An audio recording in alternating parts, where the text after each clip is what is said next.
Bonjour à toutes et à tous et bienvenue dans ce nouveau numéro de 7 à la une. Vous le savez, votre hebdo préféré est à retrouver tous les mardis dans plus de 700 points de dépôt de la Vienne et aussi sur le 7.info et les réseaux sociaux.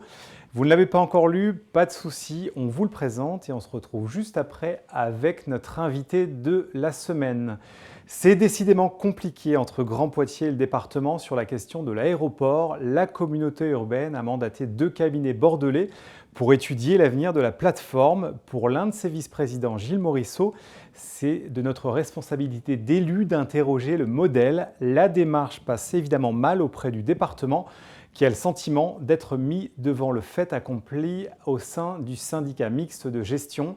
Un énième épisode de Discord sur fond de baisse drastique du nombre de passagers. Après la ferme Saint-Vite, le week-end dernier, place au Salon de la Gastronomie au Parc des Expositions de Poitiers. Sans transition, la deuxième édition va consacrer le bien manger du champ à l'assiette en passant par la formation. À lire aussi dans nos colonnes, un entretien avec Édouard Bergeon, le réalisateur poitevin du film Au nom de la terre, sort un livre intitulé « Bien manger avec les paysans d'aujourd'hui », tout un programme.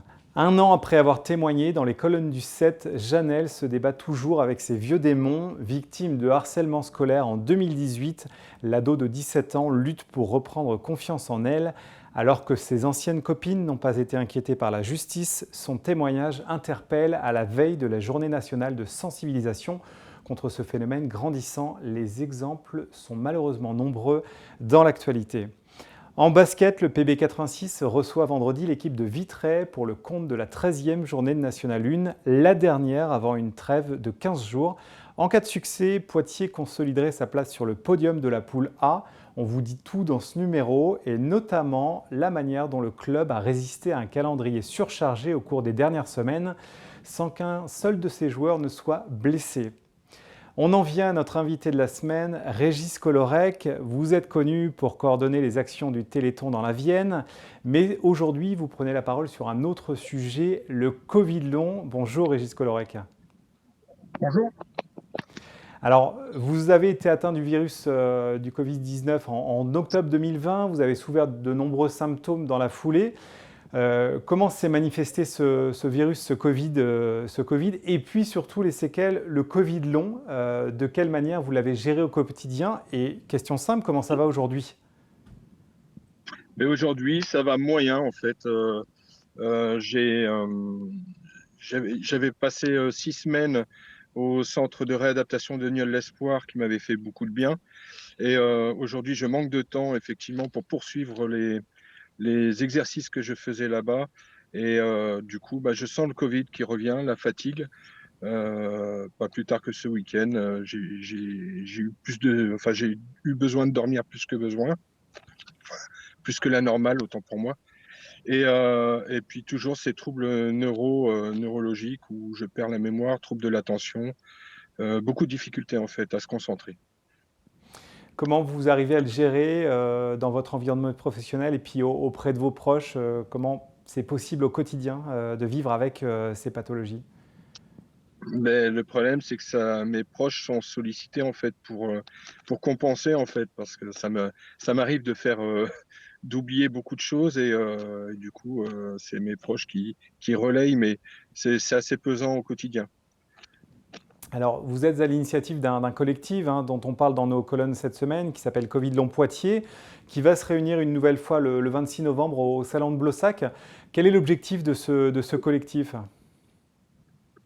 L'objectif, c'est que on est un peu dans, c'est pas, je dirais pas que c'est une jungle, mais c'est un peu compliqué de faire son chemin de Covid long en fait, avec les, comment dire, pas les thérapies, mais les protocoles qui sont proposés pour les Covid longs et d'en avoir connaissance déjà. Donc ça paraît compliqué. Donc l'idée, c'est aussi de partager ces chemins-là que nous, on a pu parcourir avant et de permettre à d'autres aussi d'en profiter et d'échanger les bonnes pratiques en particulier. Les poitevins et les poitevines qu'on fait témoigner dans nos colonnes sont dans un mélange d'inquiétude, évidemment, de colère pour certains. Est-ce que vous ne vous sentez pas assez écouté, entendu, soutenu?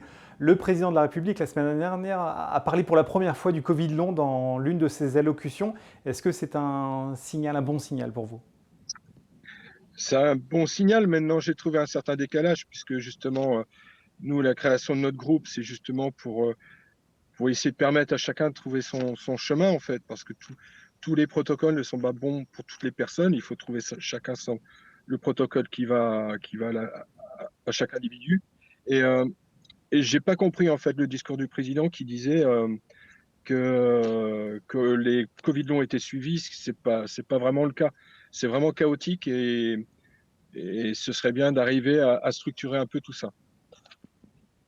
Il y a une étude qui cette semaine, qui la semaine dernière a été révélée, qui fait un petit peu polémique, une étude française sur une cohorte qui tend à démontrer, ou en tout cas met en exergue le caractère parfois somatique du Covid long. J'imagine que c'est le genre d'étude contre laquelle vous vous insurgez. Oui, tout à fait, oui. Moi, il est vrai que les examens ne révèlent pas grand-chose. C'est la difficulté d'ailleurs de faire reconnaître cet état de cette pathologie. Et à l'heure actuelle, pour moi, elle n'a rien révélé. Il est quand même un fait que notre état n'est pas celui qu'il était avant d'avoir eu le Covid et qu'on aimerait bien trouver nos facultés qu'on avait avant. Donc effectivement, ça nous insurge ce genre d'études. Mais non, c'est peut-être des gens qui vont peut-être pas pousser leur enquête jusqu'au bout. Merci beaucoup Régis Colorec en tout cas d'avoir témoigné à notre antenne. On le rappelle, il y a cette réunion donc, du 26 novembre prochain à 18h30 au Salon de Blossac. C'est évidemment ouvert à tous ceux et celles qui souffrent de Covid long et qui sont en attente de réponse. Hein. C'est ça, ouvert à tout le monde. Merci beaucoup. Notre dossier avec d'autres témoignages est à retrouver cette semaine dans les colonnes du 7. Nous, on se retrouve mardi prochain pour un nouveau numéro de 7 à la une. En attendant, n'oubliez pas de multiplier les sources d'informations en commençant par le 7, bien sûr. Bonne lecture et bonne journée.